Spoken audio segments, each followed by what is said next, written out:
اللهم صل على محمد وآل محمد. بسم الله الرحمن الرحيم. ذلك الكتاب لا ريب فيه هدى للمتقين. الحمدللہ بینات مرکز تعلیم و تحقیقات قرآن،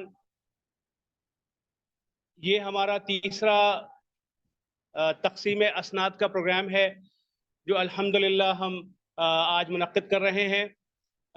اس پروگرام میں وہ تمام شرکاء جن لوگوں نے مفاہیم القرآن کا کورس مکمل کیا تھا ان کو اسناد سے نوازا جائے گا۔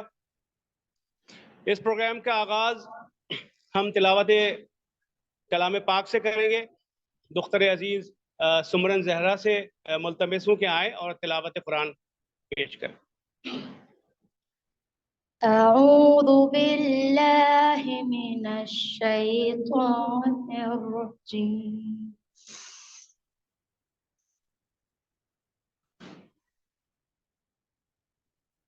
بسم اللہ الرحمن الرحیم۔ الحمد للہ رب العالمین،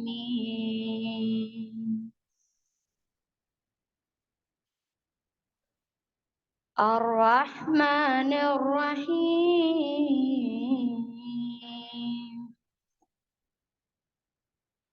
مالک یوم الدین، إياك نعبد وإياك نستعين،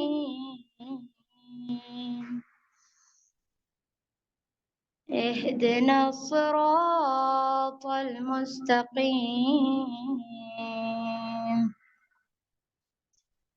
صراط الذين أنعمت عليهم غير المغضوب عليهم ولا الضالين،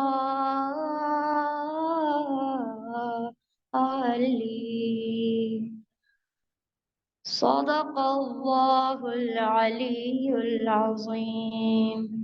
اور محمد و آل محمد صلوات۔ اس کے بعد میں ہمارے بہت ننھے منھے سے طالب علم محمد حسن سے گزارش کروں گا کہ وہ آئیں اور نعت پیش کریں۔ ہم نے آنکھوں سے دیکھا نہیں ہے مگر ہم نے آنکھوں سے دیکھا نہیں ہے مگر ان کی تصویر سینے میں موجود ہے، جس نے لا کر کلام الہی دیا، جس نے لا کر کلام الہی دیا، وہ محمد مدینے میں موجود ہے۔ پھول کھلتے ہیں پڑھ پڑھ کے صلی علی، پھول کھلتے ہیں پڑھ پڑھ کے صلی علی، جھوم کر کہہ رہی ہے یہ بات صبا، ایسی خوشبو چمن کے گلوں میں کہاں، ایسی خوشبو چمن کے گلوں میں کہاں، جو نبی کے پسینے میں موجود ہے۔ ہم نے مانا کہ جنت بہت ہے حسین، ہم نے مانا کہ جنت بہت ہے حسین، چھوڑ کر ہم مدینہ نہ جائے کہیں، یوں تو جنت میں سب ہے مدینہ نہیں، یوں تو جنت میں سب ہے مدینہ نہیں، اور جنت مدینے میں موجود ہے۔ ہم نے آنکھوں سے دیکھا نہیں ہے مگر ہم نے آنکھوں سے دیکھا نہیں ہے مگر ان کی تصویر رسیدے میں موجود ہے چھوڑنا تیرا طیبہ گوارا نہیں چھوڑنا تیرا طیبہ گوارا نہیں ساری دنیا میں ایسا نظارہ نہیں ایسا منظر زمانے نے دیکھا نہیں ایسا منظر زمانے نے دیکھا نہیں جیسا منظر مدینے میں موجود ہے ہم نے آنکھوں سے دیکھا نہیں ہے مگر ہم نے آنکھوں سے دیکھا نہیں ہے مگر ان کی تصویر سینے میں موجود ہے. سبحان اللہ سبحان اللہ، زبردست زبردست زبردست. اس کے بعد میں استاد تقی صابری سے ملتمس ہوں کہ وہ آئیں اور ادارے کی پیش رفت کے بارے میں اور ادارے کے تعارف کے طور پہ کچھ کلمات ادا کریں. اعوذ باللہ من الشیطان اللعین الرجیم بسم اللہ الرحمن الرحیم وبہ نستعین وہو خیر ناصر ومعین لا حول ولا قوة الا باللہ العلی العظیم رب اشرح لی صدری ویسر لی امری واحلل عقدۃ من لسانی یفقہوا قولی اما بعد فوض امری الی اللہ ان اللہ بصیر بالعباد. قال اللہ سبحانہ وتعالی عن القرآن فی کتابہ بسم اللہ الرحمن الرحیم وَلَقَدْ يَسَّرْنَا الْقُرْآنَ لِلذِّكْرِ فَهَلْ مِن مُدَّكِرٍ. وقال النبی صلی اللہ علیہ وآلہ وسلم خیرکم من تعلم القرآن وعلمہ. متعلمین قرآن اور سامعین گرامی السلام علیکم ورحمۃ اللہ وبرکاتہ. جیسا کہ آپ لوگوں کو معلوم ہے قرآن کے حوالے سے یہ قرآن ہم سب کی کتاب ہے، ہدایت کی کتاب ہے. اللہ نے ہماری ہدایت کے لیے اس کتاب کو مقرر فرمایا ہے اور ہمارے لیے بطور ہدایت اس کتاب کو قرار دیا ہے. تو ہمیں چاہیے اس کتاب سے ہدایت حاصل کریں. ہدایت حاصل کرنے کے لیے یہ ضروری ہے کہ ہم اس کتاب کو اپنے قریب کریں. اس حوالے سے میں تفصیل میں نہیں جاؤں گا. اس حوالے سے یہ ہے کہ ہم چونکہ ہماری زبان اردو ہے اور ہم اردو کے تراجم قرآن کے حوالے سے دیکھنے کی کوشش کرتے ہیں اور اس وقت ہمارے پاس موجود ہے اردو زبان کے تقریباً 750 سے زیادہ ترجمے موجود ہیں جو مترجمین نے علماء نے محنت کی ہے، محنت کر کے ہمارے پاس میسر ہے. اب ہم یہ دیکھتے ہیں کہ کیا اردو معاشرے کے اندر 750 سے زیادہ ترجمے ہونے کے باوجود کتنے فیصد ایسے لوگ ہیں جو قرآن سے براہ راست ہدایت حاصل کرتے ہیں. لہذا یقیناً ظاہر بات اس کا جواب یہ ہے کہ وہ تعداد نہیں ہے جس تعداد میں ہونی چاہیے. تو اس کا مطلب یہ ہے کہ ایک ایسا فاصلہ ہے جو ہم اور قرآن کے درمیان ہے.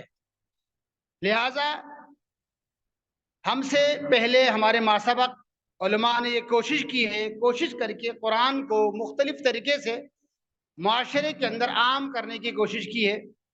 اور ان مختلف طریقوں میں سے ایک طریقہ یہ ہے کہ قرآن کو قرآن کے الفاظ سے متعارف کیا جائے، قرآن کے اندر موجود جو الفاظ ہیں ان کو بتایا جائے، ان کو معاشرے کے اندر رائج کیا جائے اور ان کو رائج کرنے کے بعد ان کے اوپر غور کیا جائے.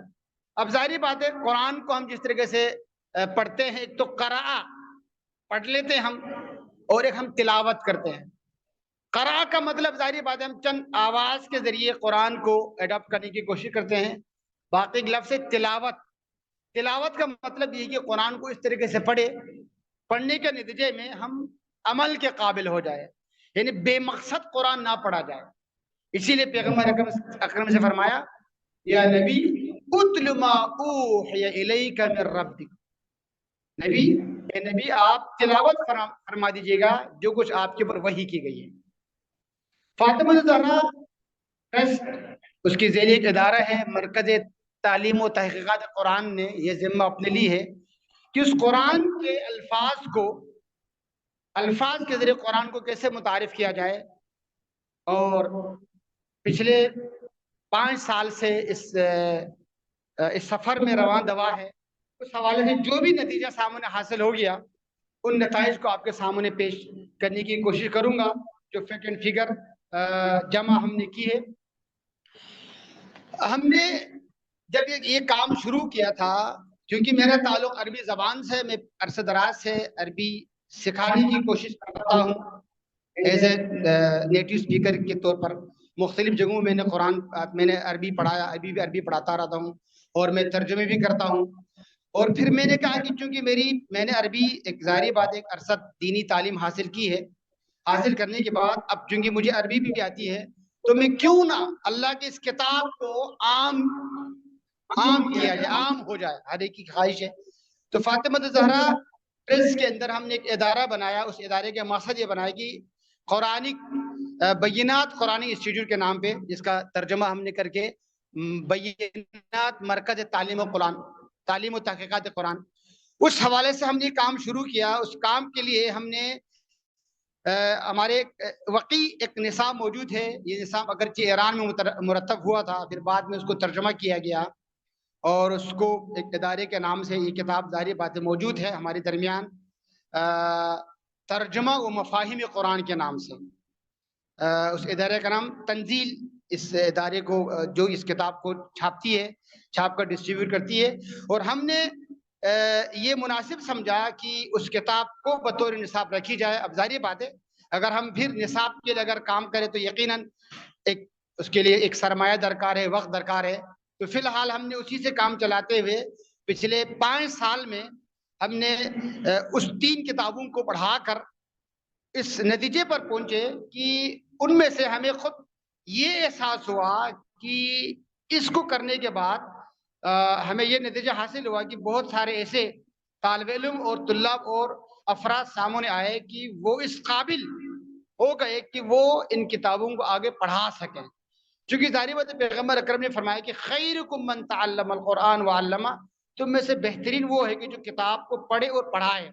اب پڑھنا پڑھانے کا جو مطلب ہے اب تک ہم نے جو لیا تھا وہ صرف قرآن کی قرأت ہے، قرآن کی ریڈنگ ہے، جبکہ قرآن کی ریڈنگ سے آگے کی بات ہے. یہ قرآن ریڈنگ کا مطلب ہی ظاہری بات ہے یہ ہے کہ ہم اس کو پڑھنے کے بعد ہم قرآن فہمی کی طرف جائیں، قرآن سمجھے. اب ظاہری بات ہے بغیر سمجھے کوئی بھی کتاب ہم پڑھیں گے یہ تو ایک لایانی سا کام ہو جائے گا. ہم پڑھ تو رہے لیکن ہمیں کچھ سمجھ میں نہیں آ رہے. لہٰذا الفاظ کے ذریعے ہم نے قرآن کو بتانے کی کوشش کی. تو قرآن کریم کی جب ہم دیکھتے تو قرآن کریم کے اندر ٹوٹل 78,000 الفاظ موجود ہیں. ان الفاظ کو دیکھنے کے بعد پھر ہمیں یہ اندازہ ہوا کہ ان الفاظ کے اندر جو ریپیٹیشن ہے اس ریپیٹیشن کو بہت سارے الفاظ تکرار ہیں. اس کی مثال اگر میں آپ کو بتا دوں کہ ایک لفظ سیکھنے کے بعد وہ لفظ بار بار قرآن کے اندر آیا ہے. الرحمن لفظ رحمان ہے. رحمان کے ایک معنی سیکھنے کے بعد ہم یہ دیکھتے کہ رحمان قرآن کے اندر تقریباً 200 سے زائد مرتبہ یہ لفظ ریپیٹ ہوا ہے.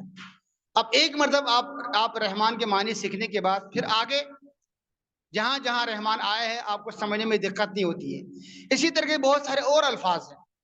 اس کے علاوہ قرآن کے اندر تکرار کی ایک وجہ یہ بھی ہے کہ بہت سارے الفاظ مختلف اشکال میں آئے ہیں.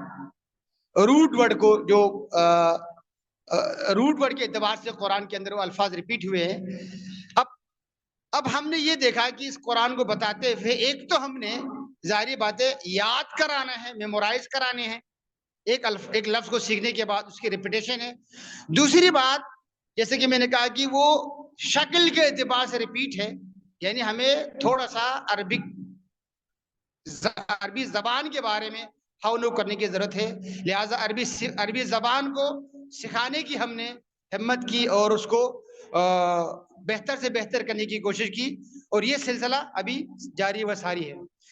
اب شروع میں ہمارا جو پہلا بیچ ہے اس کے اندر جب ہم اس نتیجے میں پہنچے کہ 3 کتابیں مکمل کرنے کے بعد ہم نے ان کو اپنے طور سے عربی بتانے کی کوشش کی بغیر نصاب کے.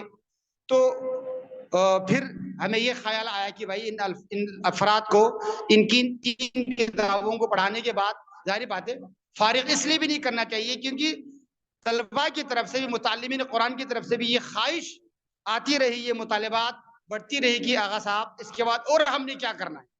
اب تو ظاہری بات ہے ابھی ہم اس مرحلے پر پہنچے ہیں کہ ہم کافی قرآن کو بغیر ترجمہ کے ہم سمجھ سکتے ہیں، اور اس کے بعد پھر ہم نے ان کو ظاہری بات ہے پڑھانے کی ذمہ داری دی، پھر انہوں نے پڑھانا شروع کیا، اور پڑھانے کے نتیجے میں پھر ان کو جو کلاس کے اندر مشکلات آئی، بار بار یہ مطالبات دہرائی گئی کہ عربی زبان کی پراپر کلاس ہونی چاہیے۔ پھر ان اساتذہ کو عربی کلاس رکھی گئی جو تاحال جاری ہے، اور پھر ہم نے قرآن کی جو عربی ہے اس کو، عربی زبان کو قرآن کے اوپر تطبیق کرتے ہیں، ایک اپلائیڈ گرامر کے طور پہ ہم نے اس کلاس کو شروع کیا۔ وہ کلاس بھی اس وقت جاری ہے جس کو ہم تجزیہ و ترکیب کہتے ہیں، اور پھر ہم نے انہی اساتذہ کو یہ کام شروع کیا۔ اب الحمدللہ ہم اس وقت قرآن کی نصف تک ہم پہنچے ہیں جن کو ہم تجزیہ و ترکیب یعنی اپلائیڈ گرامر کرتے ہوئے ہم اس سلسلے کو آگے بڑھے۔ اس کے اندر بھی ہمارے وہ اساتذہ شامل ہیں جو شروع سے ہمارے ساتھ ہیں۔ اس کے بعد ہم دیکھتے گئے، اس کے بعد پھر اگلی کلاس نیکسٹ ٹائم ہم نے پھر جلسے تقسیم اسناد کا سلسلہ جب شروع کیا، اس حوالے سے پھر ہم نے یہ دیکھا کہ ہم اپنے اس کنکلوژن کے لیے ایک ایسے عالم کا انتخاب کیا جائے جو خود قرآن کو ٹیسٹ کیا ہو، جو خود قرآن کے اندر عرصہ دراز سے انوالو ہو۔ اب یہ آپ ذہن میں رکھیے گا، قرآن کے بارے میں بات کرنا الگ بات ہے، خود قرآن کو سمجھنا بالکل دوسری بات ہے۔ ہم قرآن کے بارے میں تو بہت ساری بات کرتے ہیں کہ قرآن معجزہ ہے، قرآن یہ ہے، قرآن یہ ہے۔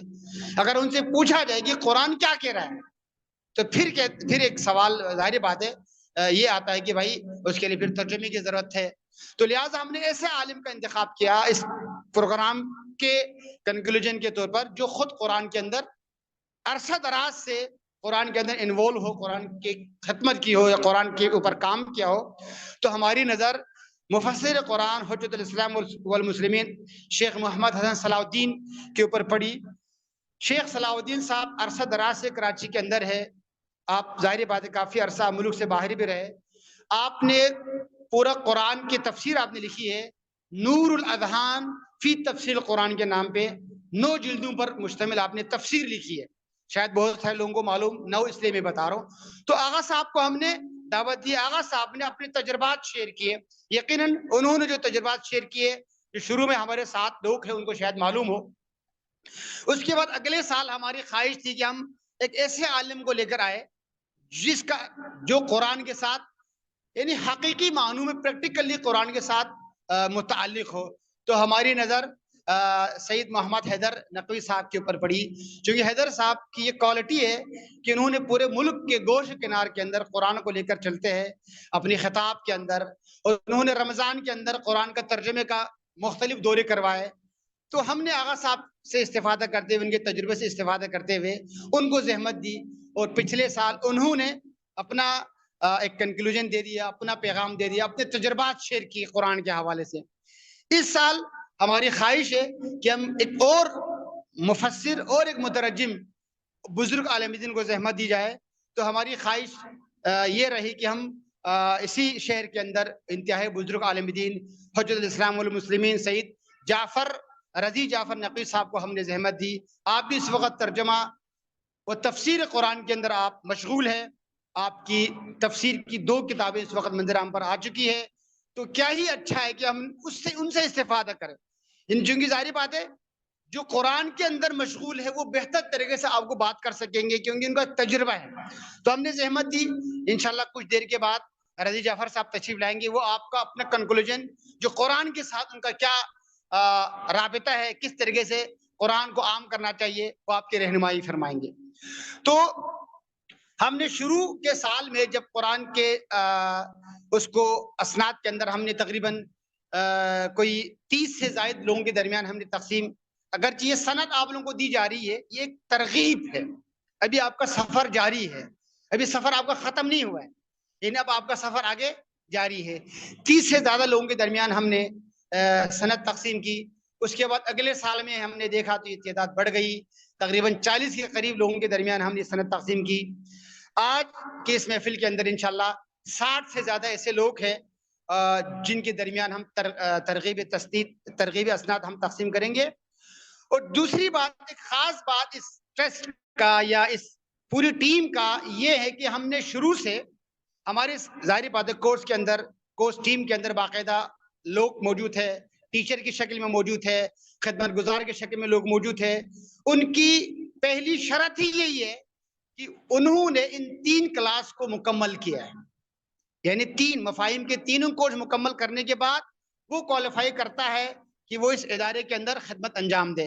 اور یہاں مختلف صورتوں میں خدمت انجام دے رہے ہیں انہوں نے یہ کورس کیونکہ شرط یہی رکھی، کیونکہ یہ تو ظاہری بات تھوڑی سی بے ربط سی لگتی ہے کہ میں قرآن کا خدمت تو کرنا چاہتا ہوں لیکن مجھے خود قرآن کا نہیں پتہ ہے، تو ظاہری بات اگلے سے سوال آئے گا، سر آپ نے خود قرآن کو ٹیسٹ نہیں کیا ہے، آپ نے خود قرآن کا ترجمہ سیکھا نہیں ہے، آپ نے خود قرآن کو کبھی پڑھا نہیں ہے، تو آپ خدمت کرنے کا کیا مقصد؟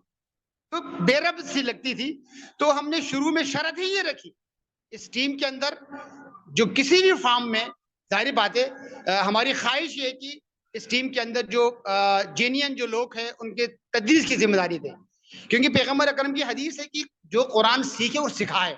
اب ایک آدمی کی تو ذمہ داری نہیں ہے، تو ہم نے ایک شرط یہی بھی رکھی کہ یہاں ہم باہر سے ٹیچر اپوائنٹ نہیں کریں گے، جو کچھ کریں گے ہم انہی ٹیم کو لے کر چلیں گے تاکہ 1 سے 2، 2 سے 4، 4 سے 8، 8 سے 16 ہو جائے۔ اور وہ رزلٹ ہمارے سامنے اس وقت ہے۔ اس وقت الحمدللہ ہمارے پاس اسی پلیٹ فارم سے جو ٹرین ٹیچر ہے وہ 1 درجن سے زائد ہے، 16 سے زیادہ ایکسپرٹ ماشاءاللہ سے ٹیچر ہے جو عربی سے واقف ہے، قرآن کو بغیر ترجمے کے نہ صرف ترجمہ خود کر سکتا ہے بلکہ ترجمہ سکھا سکتا ہے۔ الحمدللہ شہر کے اندر پھر ہم نے کام کرنا شروع کیا، شہر کے مختلف علاقوں میں کلاس ہو رہی ہے۔ ظاہری بات ہے مین سینٹر جو ہے مہر النساء کمیونٹی سینٹر محمدی ڈیرہ ہے، اس کے علاوہ جعفر طیار ہے، کھوکرا پار ہے، ماڈل کالونی ہے، کورنگی ہے، اور اس کے علاوہ امروہا سوسائٹی ہے، انچولی ہے۔ مختلف مقامات پہ ہماری کلاسز الحمدللہ اس وقت ہو رہی ہے۔ اس وقت جو مشغول قرآن سے متعلق جو متعلمین ہمارے پاس جو اسٹوڈنٹ ہیں وہ 250 سے زیادہ ہے۔ اب 250 سے زیادہ ماشاءاللہ سے ہمارے پاس اس وقت لوگ موجود ہیں، تو امید ہے کہ آئندہ سال تک جو ہے نا جب انشاءاللہ آپ کے سامنے جب ہم تقسیم اسناد کا پروگرام جب منعقد کریں گے تو ہمارے پاس 250 میں سے کم 200 یا 150 لوگ، 150 سے 200 لوگ ظاہر بات ہے یہاں تقسیم اسناد کے اندر شریک ہونے چاہیے۔ میں آپ لوگوں کے سامنے اس سے زیادہ مزید حائل ہونا نہیں چاہتا کیونکہ اور بھی علماء آپ لوگوں کے